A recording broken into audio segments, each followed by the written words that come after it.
My name is Jason. My name is Tom. And this is Fear of a Black Dragon, an old-school RPG podcast. And in this episode, we unearth something grisly in Die, Grave Robber, Die.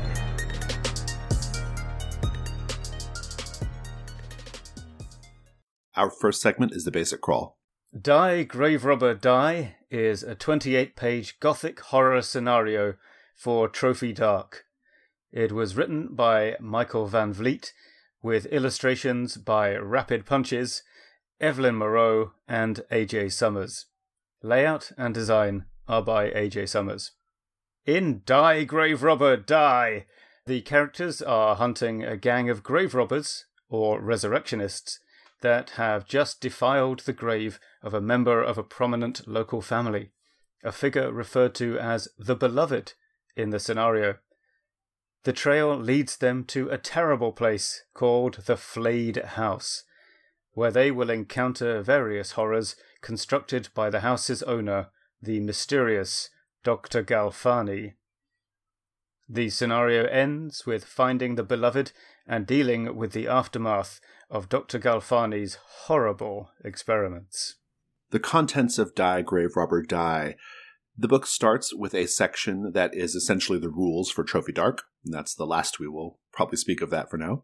Next comes character creation, where you have some options to help create a character that sits pretty squarely in the Gothic horror genre, a rat catcher, a medical student, a professional mourner, and so forth. Next comes a section called Conditions, which is a specific mechanical aspect of Trophy Dark, which shows your character gradually succumbing to the madness and horror of the scenario. Next, we get to the adventure proper. Like all Trophy Dark incursions, it's quite linear and divided into 5 rings, with each ring representing an overall narrative beat for that part of the story.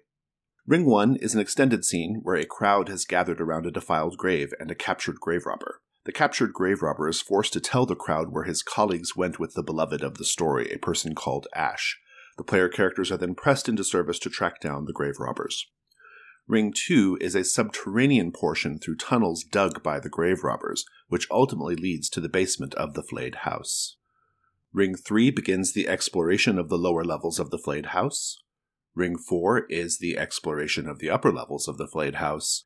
And Ring 5 is the final encounter with the Beloved and the truth of Dr. Galfani.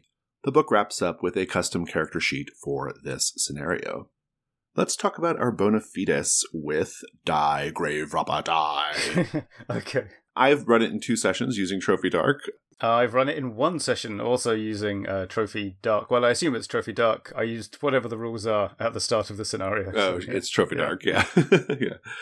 Well, before we talk about things that we liked about the scenario, I do want to say, in the interest of full disclosure, Michael Van Vliet, Rapid Punches, and AJ Summers are all people I work with on a regular basis in Gauntlet Publishing, so I do want to just kind of throw that out there to be accountable, but I don't think it's going to affect my thoughts on this particular module. Surface level things. I do think that cover illustration is pretty fantastic. Yeah, it's really good, isn't it? It's like, what is it even? It's a sort of green-faced Frankensteinian figure clutching a shrouded body. It's a little hard to see what's going on, but that's kind of the point, right? It looks like a pulp mag. It's good. Yeah. It's great. I like the colors. Like, the colors are what really speak to me. When I was first looking at this, that's the thing that really popped. It's like shades of like jade green and pink and Easter yellow. And there's something about that sort of soft pastel quality to the colors that it almost speaks to this almost like the funereal setting of the game in the beginning, at least. Yeah. Because I don't know how things are in your part of the world, but over here, funerals, they're weirdly soft and feminine no matter who's dead, you know? Like that's interesting. Okay. Yeah, it's all about like cloying smells and lots of flowers and pinks. Like it's a very, very like soft feminine thing. Okay. That telegraphs in the cover of this. Oh, that's interesting. Yeah, so I'm living outside that semiotic context, but I mean, for me, though, that you're right, that color palette, it recalls maybe the color plate in a Victorian collection of stories, something like that. So it's still, I think it still achieves its desired effect. But I hadn't known the funereal connection hadn't occurred to me. That's very interesting. That's just my interpretation. No, yeah, like, that was the first thing I thought of. Yeah. An American Funeral Home, it's a distinctly creepy place because it is so cloying and it almost like has this like overbearing like sweetness a bit to too everything is okay kind of. Yeah, like don't be sad. Here's a bunch of flowers and the smell of lavender. Like it's very that, okay. right? Yeah. Okay. Did you want to talk about the art more generally, or a little bit? I like the selection of all the black and white pieces, which are from various sources that are admirably detailed in the credits. By the way, I know it's quite difficult to keep track of where things come from, so good job there.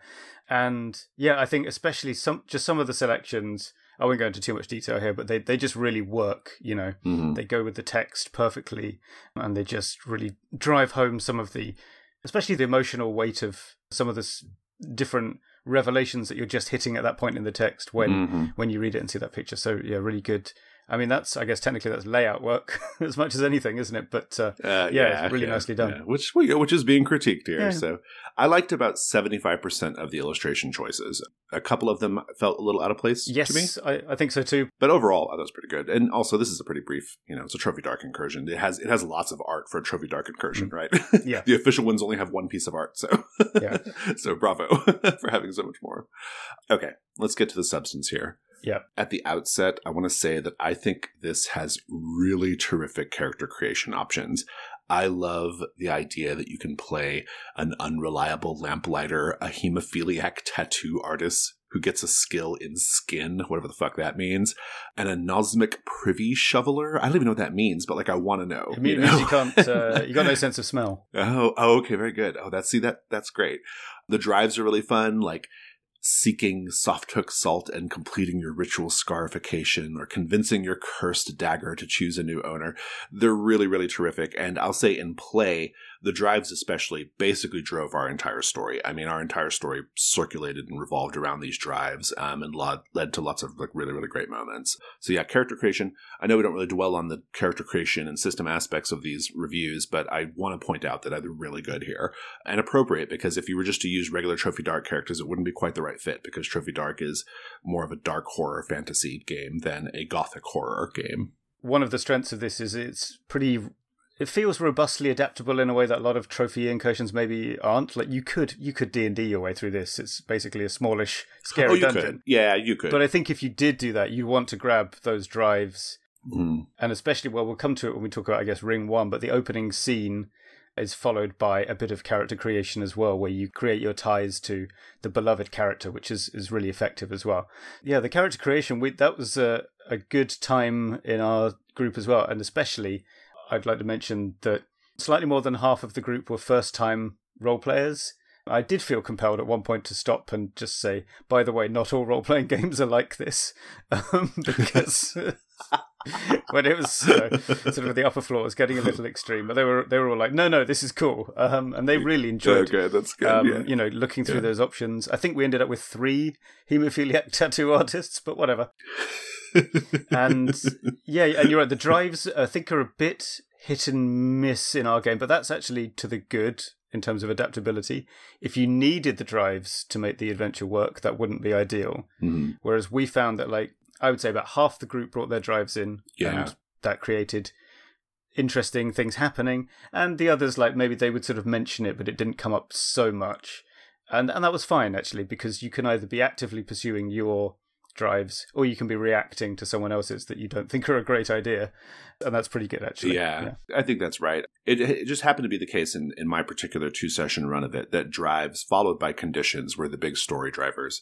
I do want to say that I think the conditions are pretty fantastic. In a lot of ways, depending on how you use them, they can be the beating heart of the story that you're going to create together. It's an alchemy between how the GM presents them and how the players grab onto them and run with it.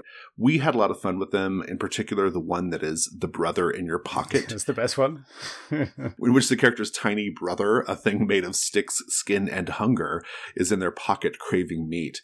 And as that condition deepens, the tiny brother starts gaining autonomy, and it's quite ghoulish and fun. And as a GM, it was a really terrific thing for me, because frequently you have to respond to die rolls, right? And describe things getting worse, or terrible things happening, or things becoming more dangerous and complicated. And these conditions, particularly this tiny brother one, was really great for that, because I could always just have the tiny brother doing some malignant doing something horrible, stuff, and things just get worse. Yeah, that was right. The tiny brother came in really well in our game as well. In fact, I think the tiny brother got the last scene of the the session because the actual player character had not survived and made it out of the house, but the sting at the end of a horror movie where the horrible little mannequin starts moving again. Yeah, that's great. Yeah. The other one that we got a lot of use out of was the sort of one where you've had your hand replaced with someone else's. And it starts to, go dead and then take on a life of its own and so on. That's a Gothic classic, and it was Gothic horror, good fun. All the way. Yeah, so very nice. Yeah, we didn't use all of them, especially again with first-time players. You don't want to throw too many things at them at a time. So I was just introducing conditions, when the time was ripe. Yeah, I think we only ended up bringing 2 of them in, but yeah, they're very good. There is a bit of an issue with them, which we could talk about in the questions later. But overall, they really sell the Gothic. They make your characters Gothic, don't they? Which is I think so. Yeah, they're great. They're grisly. Everything about this scenario is pretty grisly, which is nice. Admirably so. Yeah, let's talk about it. I think the reason why you play this is because of its grisliness. It is a really particular point of view, and that point of view is fucked up and grotesque. And if that's what you're here to do, it is here to deliver. What do you think about just the overall vibe? Well, it's an interesting one because it's so carnivalesque in its grotesquerie. The reason, listener, that it's called the Flayed House is it's full of flayed human bodies that have been set up in various horrible tableaux, or they've got little motors in them so they can be moved around, or there's just body parts floating in tanks and this kind of thing. And honestly, some of these scenarios that you find the bodies in push the limits, I think, of what some people might find okay. Right, yeah. Because for the most part, you sort of think about, you hear the term flayed body and you maybe don't think too much about it. It's like sometimes when you go to the museum, you go past the displays of mummies and it doesn't really affect you. But other times you look at one in particular and you really start to think about it. And that's sort of when it gets super creepy and maybe a bit disturbing.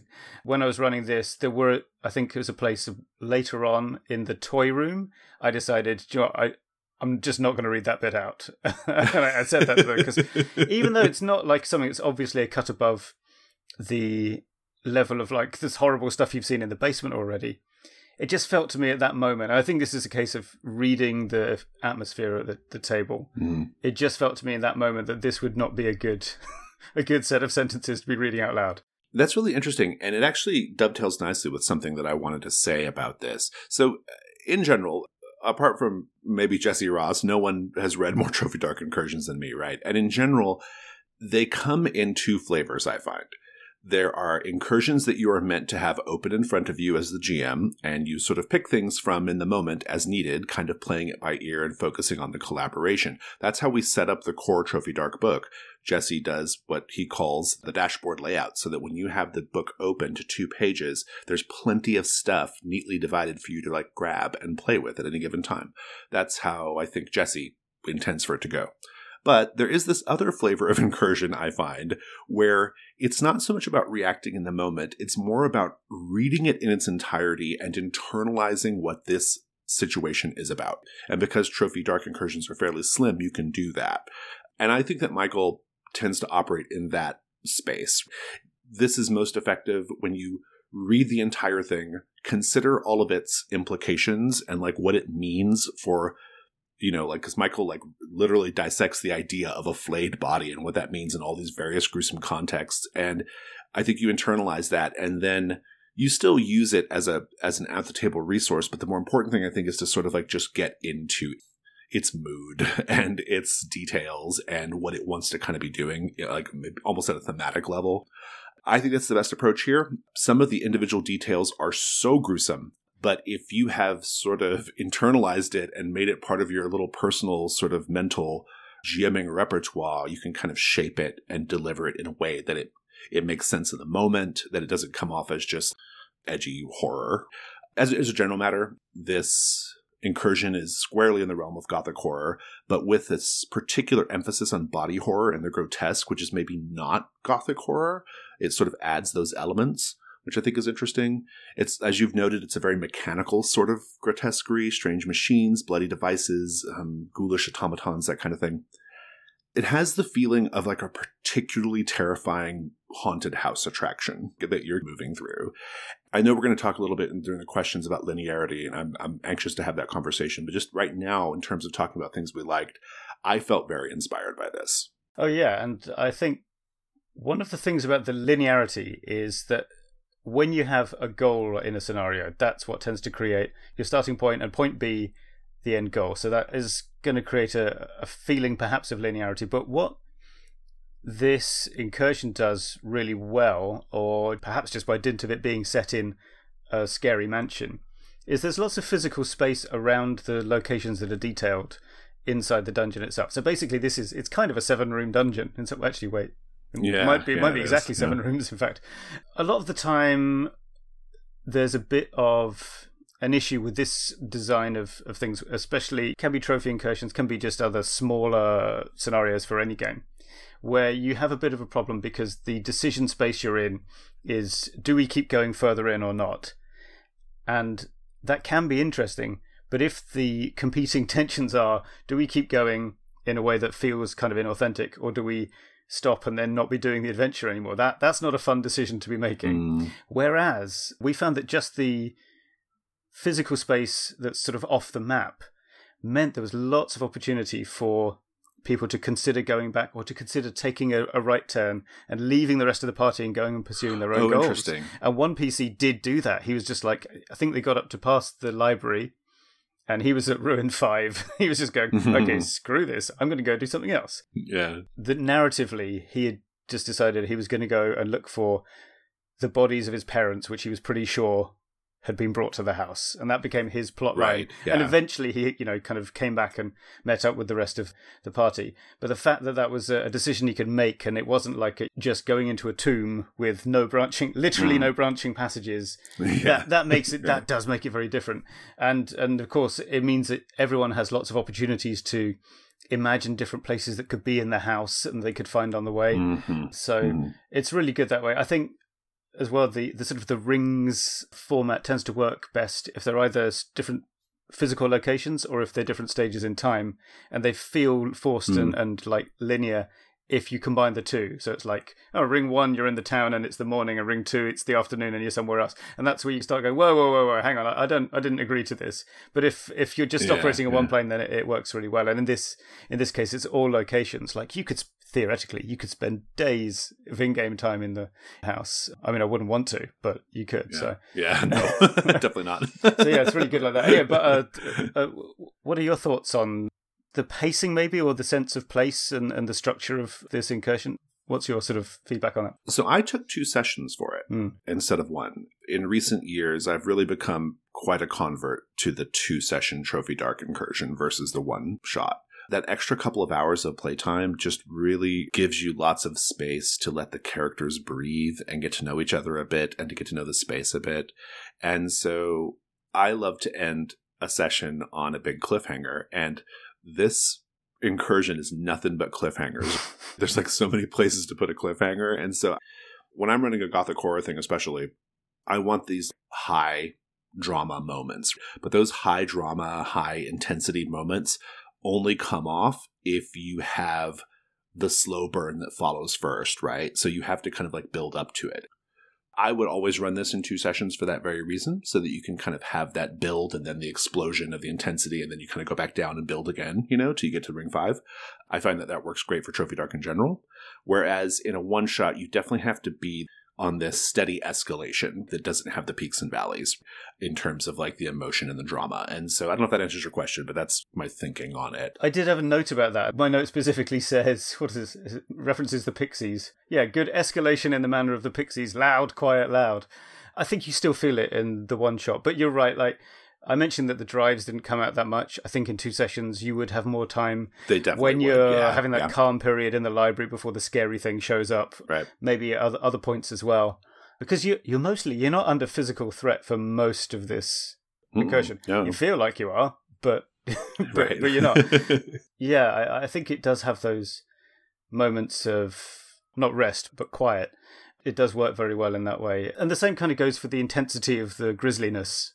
There are sort of really horrible things to look at, and then you get to sort of play chess with a sort of body automaton, which is a bit horrible, but it's not as bad as some of the other stuff. Yeah. So yeah, good. Last couple of notes about things we liked. I have one more thing I want to say, and that is, I think there are really fantastic questions built into this incursion. It's something of a hallmark of trophy gaming, but Michael always takes it to a whole other level. I think he did the same thing with Devil Aim for Me, which we reviewed in a previous episode. like in Devil Aim for me, there's a big emphasis on the characters' relationships with the central thing they are seeking. So in Devil Aim for me, it was that outlaw bandit guy. And here it's this dead person, the beloved.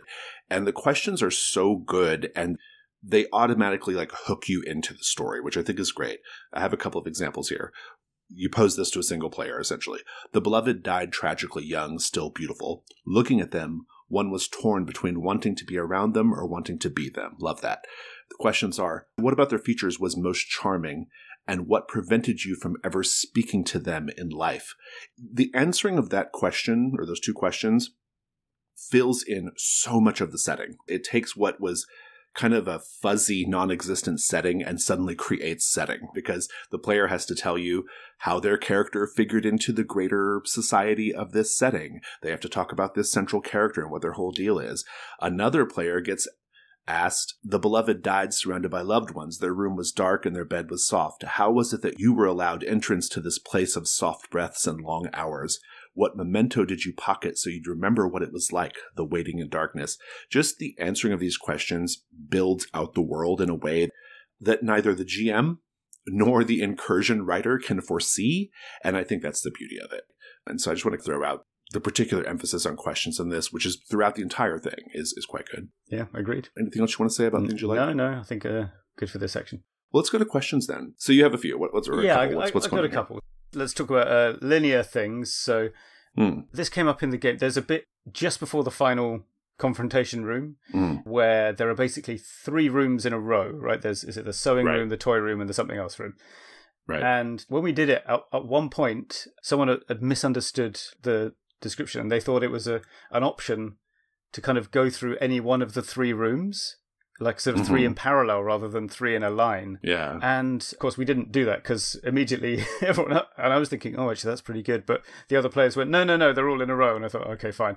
But it occurred to me, I think that might work quite well if you're sort of able to kind of peer into these 3 rooms and any of them. They're better in parallel. They're way better in parallel. Yeah. That's how I did it. You did as well. Yeah. Okay. I wondered. I did. Yeah. I split them up. I remember reading that and thinking, no, this is going to be better if they're if they're options. Yeah, exactly. Because I mean, it's probably pretty cosmetic, the difference, because actually, again, there's no monster coming to get you in these rooms, but the players don't know that. There's something about the horror of the choice. Yeah. Right. Exactly. Because I did let my players peek in the rooms. Yeah. I let them look, get a glimpse of what might be in there.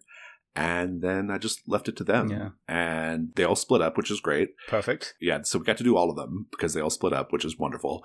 And yeah, I think that's a better way to do it. If I was running this, I would recommend you split them up. Duly noted. And my recommendation, so regarding the conditions, so I think these work best if the players don't know what they are before they happen, but they also kind of deprotagonize you. So it's stuff like, oh, it turns out your character has someone else's hand, or it turns out your character has a weird little effigy brother in their pocket. So my solution to this was I told the players before we started about conditions and how they would work in the system. And I also gave them an out-of-genre example. So I said, they're like, oh, if we were playing a game that was set in space, it might turn out that your character was secretly a robot the whole time. Yeah, or infected by the chest burster. I found that worked really well, because then everyone immediately got the sort of the level of change it might cause to the character. And by not choosing an example that was also from Gothic horror, I didn't skew the pitch that way by making them think of that sort of thing in advance. Because, of course, if someone starts imagining, oh, what might be my dark secret in a Gothic horror thing? Oh, I might have somebody else's hand. That's something you might think of, honestly. I'm slowly dying, that kind of thing. I think I'm going to use that again in future for maybe other games that have this sort of surprise revelation in them. I think you handled it exactly right, because your question is, the answer is expectation setting. When you run Trophy Dark generally, you have a procedure, like you say, this is kind of what the deal is. It's all about play to lose. It's very linear. There are certain aspects you don't have any control over, right? Like that's all just part of the Trophy Dark experience. I think in that sense, the conditions here meet what the expectation will be if you set that expectation. This is not a heroic fantasy game. This is a game with hubristic people, maybe not so much in this, but in general in Trophy Dark, it's people filled with hubris who deserve to die, and all the bad things that happen to them are what they have coming. But I think what's really interesting, though, is there is a gameplay element here which is worth noting, which is The way I do it is I tell the player the condition once they've earned it, and then I pretty much don't touch it from that point unless I really need to push something on the dice, right? Because I have to react in some way. But in general, I just tell the players, okay, here's your condition. You can do what you want to do with it. And most players will be inspired by that and want to work that into their role play. So I think that kind of minimizes the idea of like deprotagonization a little bit. Yeah, that's true. I mean, one thing notable in this session was, especially with all the questions like, what crime did you commit against the beloved that was sort of, I can't remember how it's worded, it's like flying in the face of their generosity to you. And these kind of questions that where the answers were always primed to reflect badly on the PCs, I think almost universally they chose really awful things. Like they were, Is it the imp of the perverse? Is it just like being in tune with the genre? I don't know, but yeah, it's people will mess with their own characters to I mean, Trophy Dark is all about we are playing pieces of shit who deserve to die at the end, right? I mean, that's that's the whole thing. Yeah, I mean, actually, this is surprisingly heroic. You got to be in that headspace. Yeah, this is probably the more. Yeah, that's what I'm saying. This one is maybe not quite like other Trophy Dark incursions, like especially the official ones. You are the bad guys, and you're there to get killed or to have a horrific, satisfying bad end. All right, let's go to the Chain Lightning round.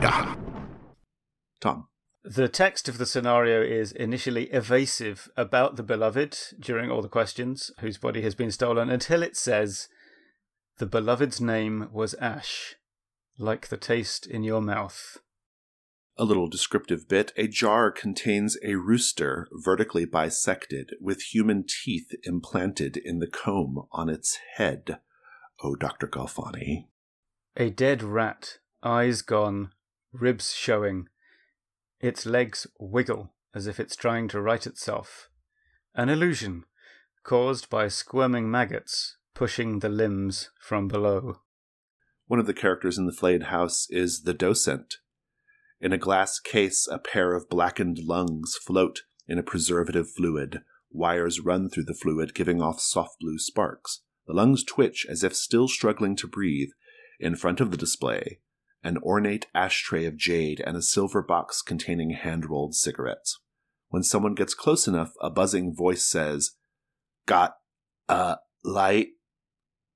There's a soft, mouth-like orifice mounted at the top of the case that can form a seal around a lit cigarette. A giant's skeleton, humpbacked and twisted, stands on display. A nameplate on the exhibit reads, "Kind." Which of you knew this giant when they were alive? The voyeur and the chamber pot. A figure crouches behind a bamboo screen sitting atop a chamber pot. A second glistening skinless body is posed as if spying on them, squinting through a crack in the screen. On examination, the peeping figure's eye is misaligned with the screen's gap. If the voyeur and screen are moved into alignment, the crouching figure tumbles off its chamber pot. From a hidden speaker, the sound of laughter plays, hissing and crackling as if recorded on vinyl. Oh, Dr. Galfani, let's go to the next segment.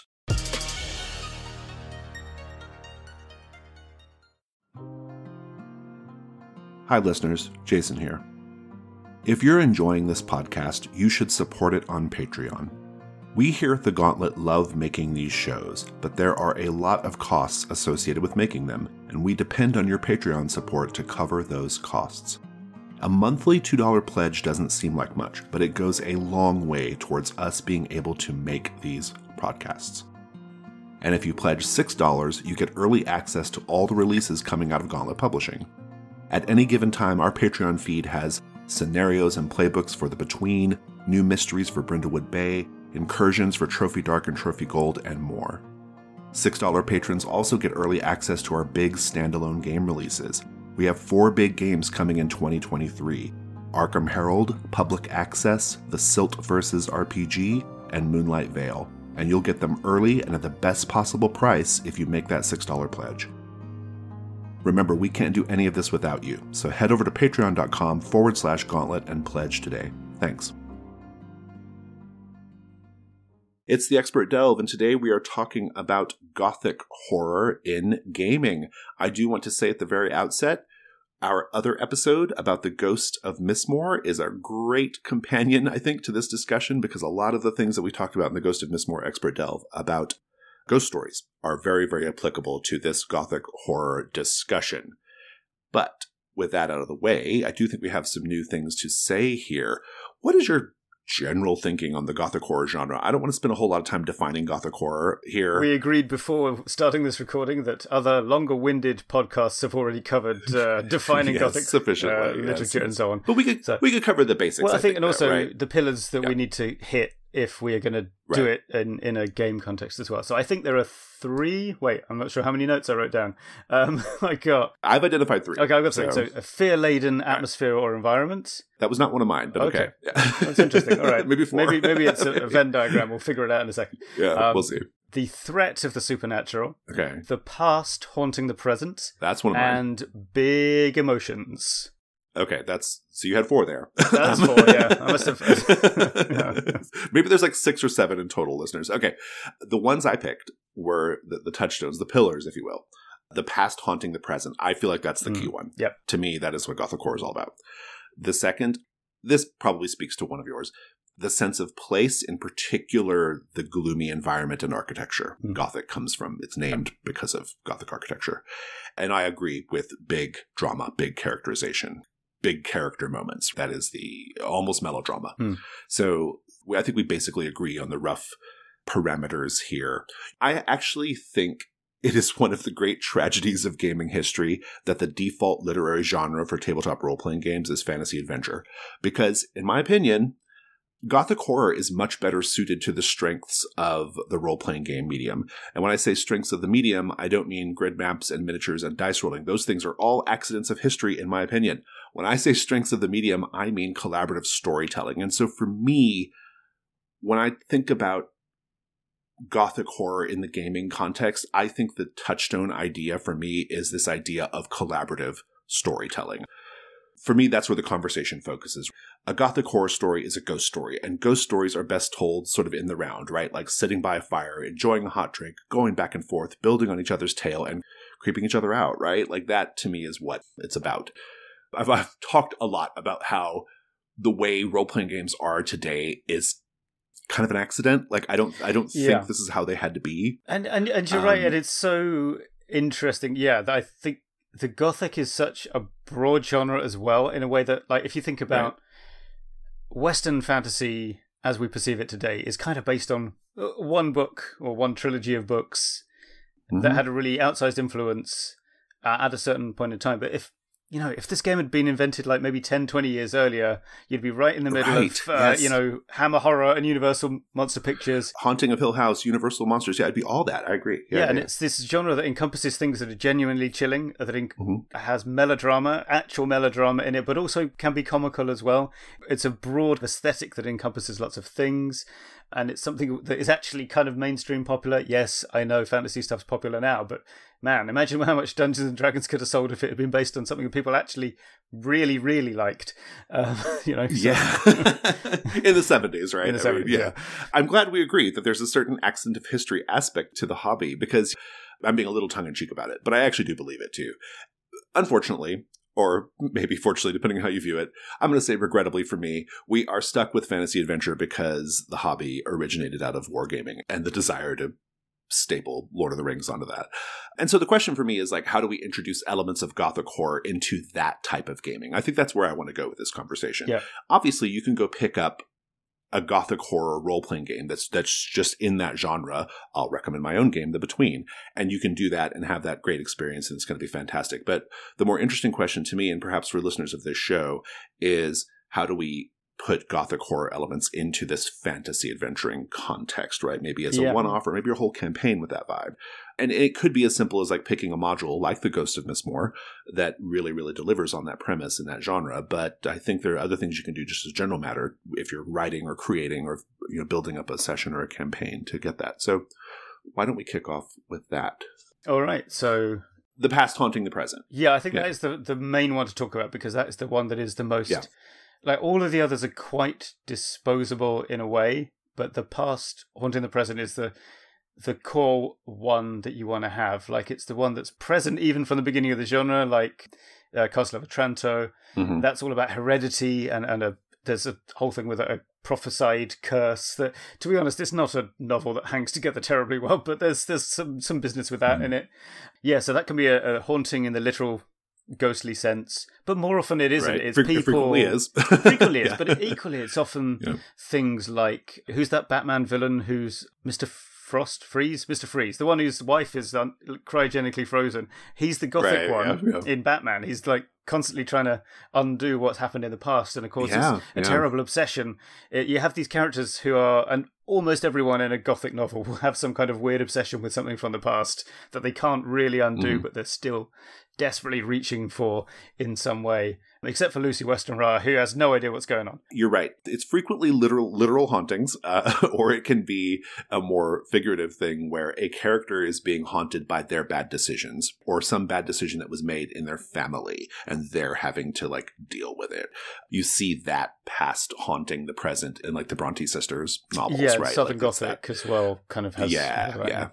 So I think that's right. I mean, I think that is the key element. I do think that there are some things you can do from a gameplay and mechanical standpoint to help bring that forward and to make that a part of your gaming. So I'm going to use the example here mostly of my game, The Between, which in some ways was kind of engineered in a lab to be the ultimate Gothic horror experience. But I thought a lot about like how the mechanics and gameplay elements help deliver this type of story. And so one of the things that The Between does, which I think is really effective, is you don't know the character's pasts at the beginning of the story. In fact, you're not allowed to talk about it at all. You are forbidden, even out of character, talking about your character's backstory. There's lots of different reasons why I designed it that way. But one of the main ones is I really want this sort of revelation of the past to happen at dramatic moments, right? Like it's all about revealing the past in a dramatic way. So the way it works is they have this aspect of their character sheet, which you sort of tick off as the game progresses. And every time you tick a thing off, you get to say something about their past. But these prompts in this section of the character sheet, they kind of show the trauma, the event, the thing that is causing them to be the way they are now, causing them to do this work in London right now. You can do that in your fantasy gaming if you set it up a certain way. I've actually done this. When I know I'm going to be doing this kind of genre, I've given characters, like, not as many as The Between gets, but maybe 3 little backstory prompts. And I give those to the players and I say, here's some little prompts for you to think about for your character.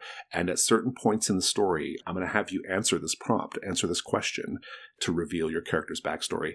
It's a fairly simple thing you can do ahead of time, but it really, really delivers on this idea of the past haunting the present. So yeah, that's really interesting because I've used this in an improvised way sometimes before. For example, I think this was in my Yoon Soo-in World of Dungeons game. As you do, someone was having an encounter with the big shark god of the sea and so on. Right. And I just asked them, tell me about a time when you nearly drowned. Yeah. And that was actually really cool because they got to spend like a nice somber time talking about a time they nearly drowned and then talking to this giant shark.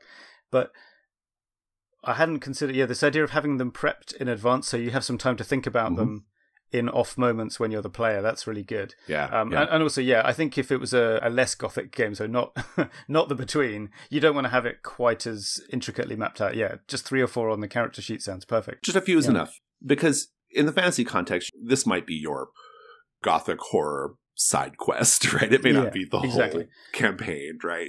So you maybe don't need so much. But we're in this haunted house, so let's do these vibes now, right? Like now is the time to do it. And this flashback mechanic is good for, well, there are 2 reasons. One is that it's literary, historically accurate because many Gothic narratives have, they're kind of disjointed, right? They're from different points of view.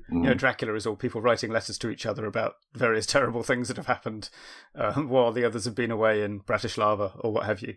But more importantly, there's the gameplay reason, right? Right. Which is, if you've given me that list of 3 questions in session 1, I could answer all of them by the end of session 1.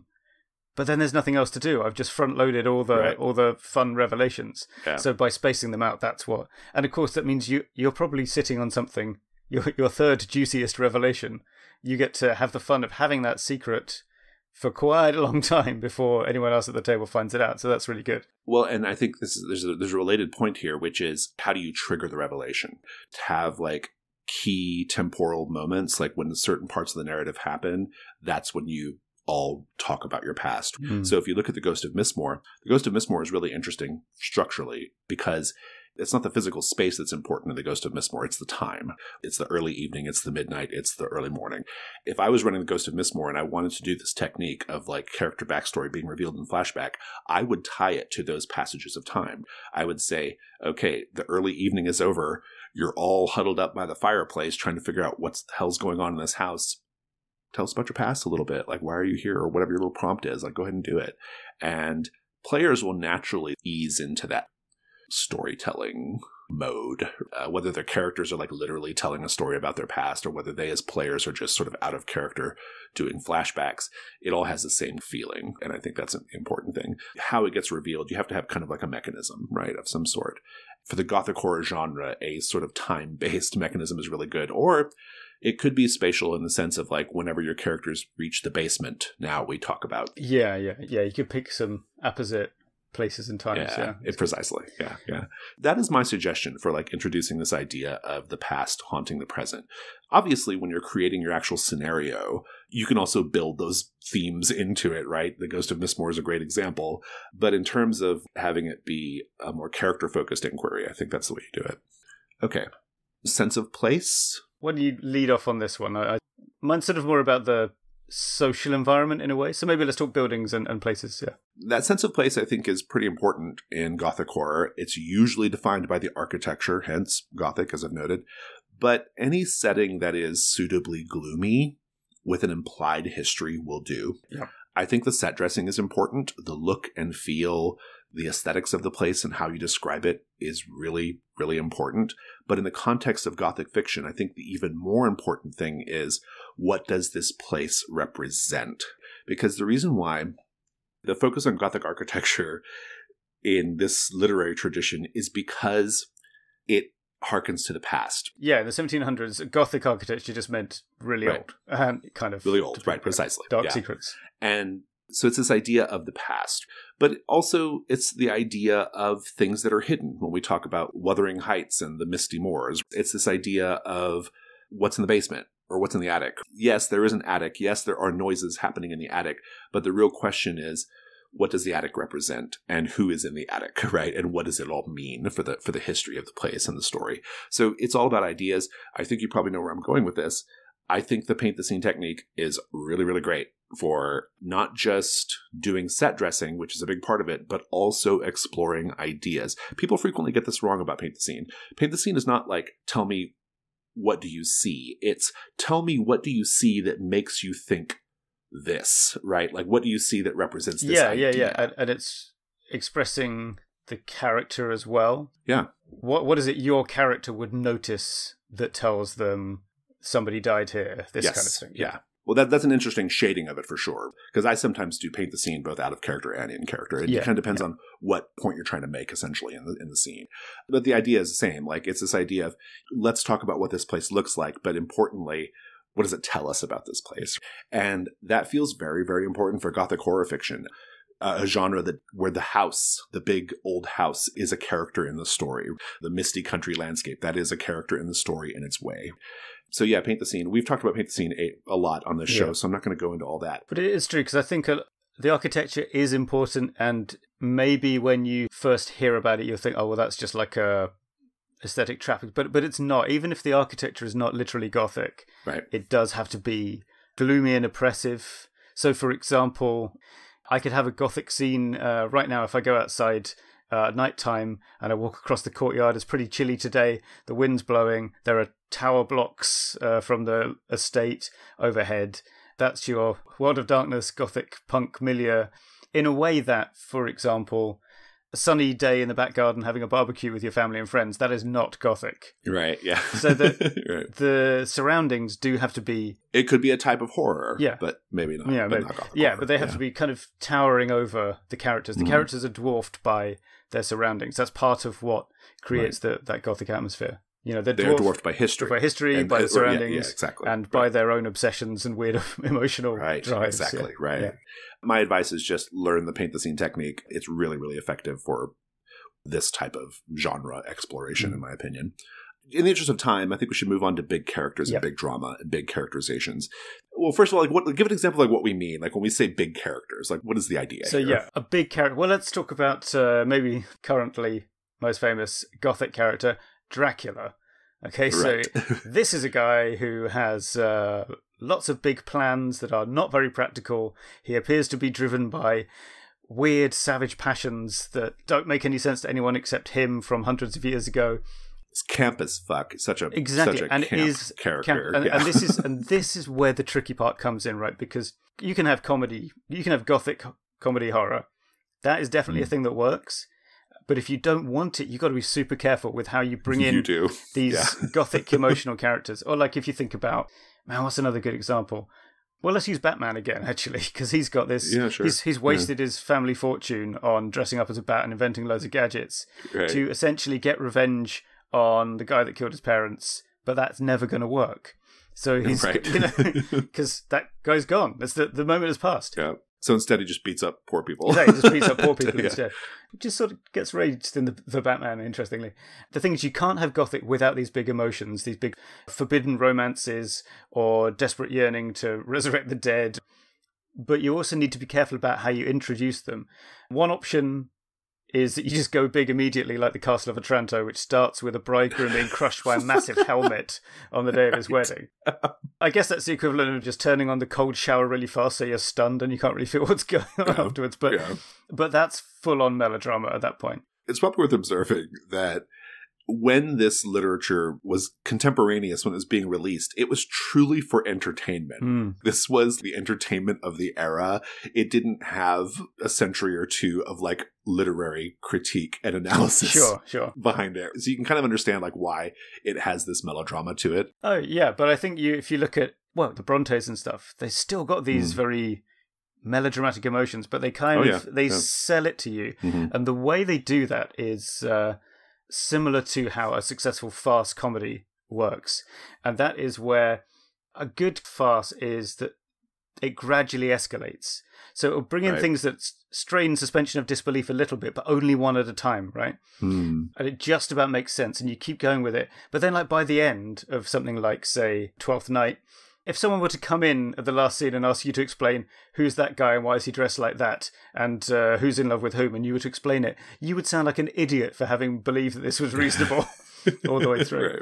You know, it just would seem incredible to you that you'd accepted all these turns of events. But there are ways to do this. So like Dracula starts with a fairly mundane travelogue punctuated with warnings from local villagers and giving Jonathan Harker charms against evil. So these sort of low-key things.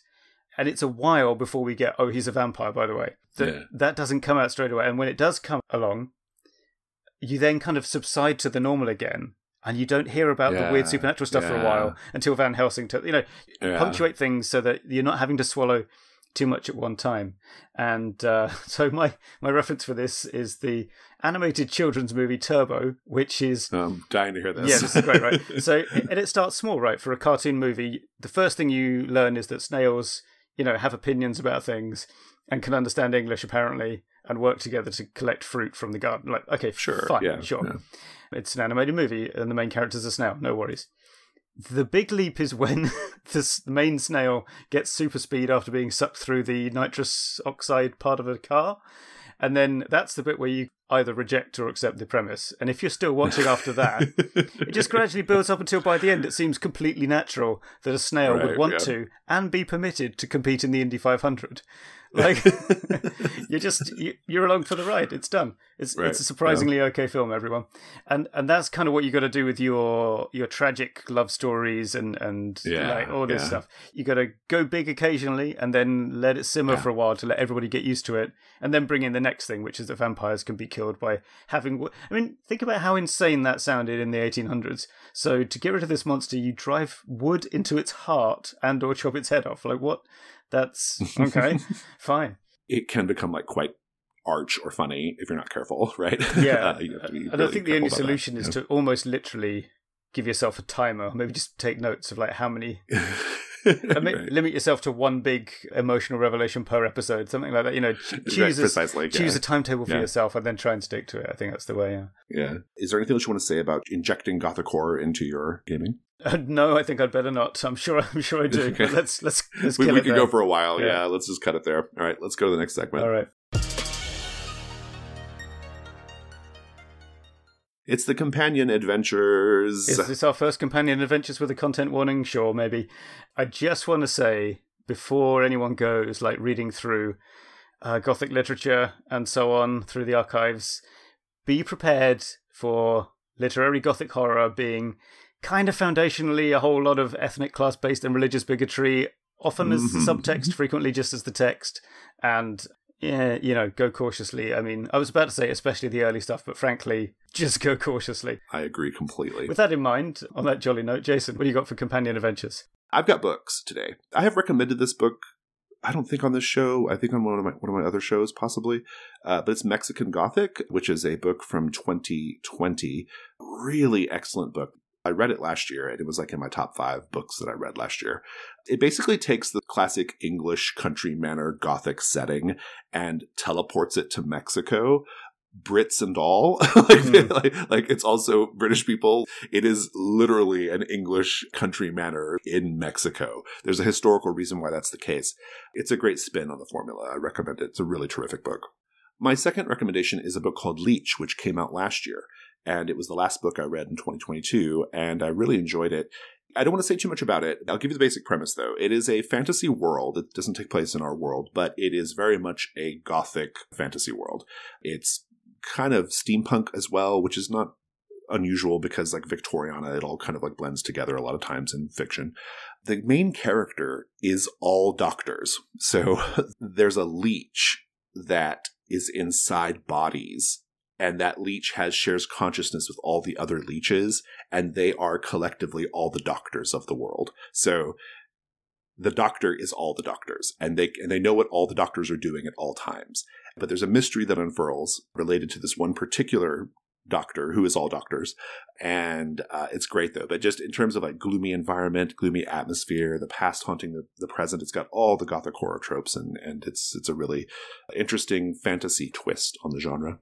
Wow, that sounds pretty intense. All right, I've got a couple of films to recommend, mainly for the Gothic visual aesthetics. So, firstly, Interview with the Vampire from 1994, and then Let the Right One In, the Swedish film whose Swedish title I do not know off the top of my head, strangely enough, from 2008.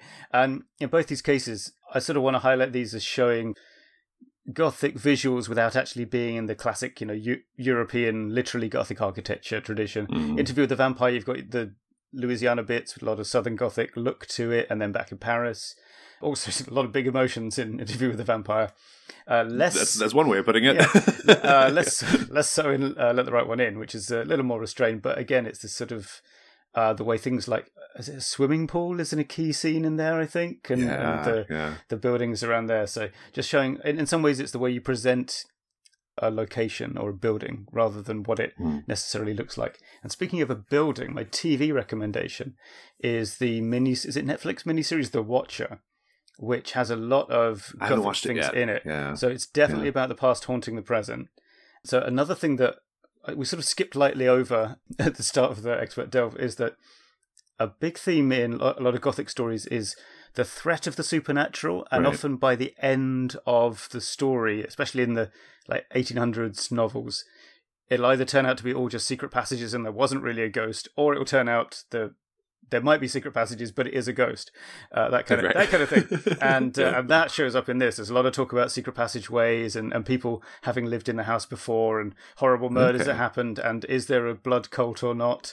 All this kind of I need to watch this. Yeah, right. I need to put this at the top of the list. Yeah, I mean, I don't know if I unreservedly recommend it as the best TV show of the year, but last year, I guess. But it's if you want to sort of look at Gothic narratives in where are they? New Jersey? Modern New Jersey, but Gothic horror. It's like suburban, isn't it? Yeah. Suburban. It's a big house, though. They're rich. Yeah, okay. Like most Gothic horror protagonists, they're pretty rich. I love it. Okay, well, listeners, that's our show. Fear of a Black Dragon is a production of The Gauntlet. You can find The Gauntlet at our website, gauntlet-rpg.com. We're on Twitter at GauntletRPG. And we have a Patreon. It's patreon.com/gauntlet. We would love for you to come join us on Discord as well. We will have a link to the Discord in the show notes. Tom, thank you so much. Thank you, Jason. Thank you to our eldritch editor, Rich Rogers. And thank you, listeners, for listening. Take care. Bye-bye.